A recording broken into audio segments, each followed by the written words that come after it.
આજે બજાર ગ્રીન રહ્યું, તો આ ગ્રીન રહેવાનું એ તાકાત છે કે પછી ઉપર ટકી રહેવાની કોશિશ છે? ચાલો ચર્ચા કરીએ. નમસ્કાર મિત્રો, માર્કેટ મૂડ 2 એપ્રિલ.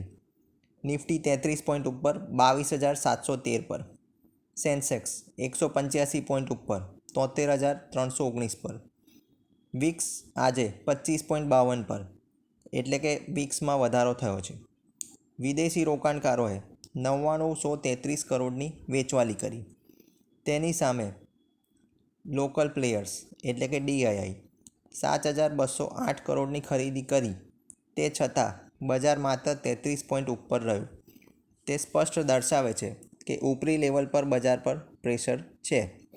ઇન્ડેક્સ ફ્યુચરમાં 465 કરોડની વેચવાલી, ઇન્ડેક્સ ઓપ્શનમાં 4,722 કરોડની બીજી વેચવાલી, સ્ટોક ફ્યુચર 1,423 કરોડ અને સ્ટોક ઓપ્શનમાં 909 કરોડની હકારાત્મક ખરીદી, પરંતુ મોટા બાયર હજી સાવધાન છે.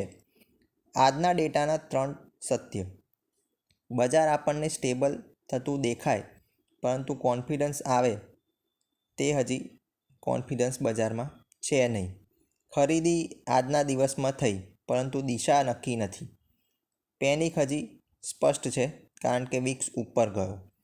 તો સાચો રોકાણકાર બજારનો રંગ નહીં જુએ, બજારની દિશા જુએ. તો આ માર્કેટમાં તમારો આગળનો નિર્ણય શું છે? કોમેન્ટમાં જણાવો. અમે તમારા દરેક સવાલનો જવાબ આપીશું. જય હિન્દ, વંદે માતરમ.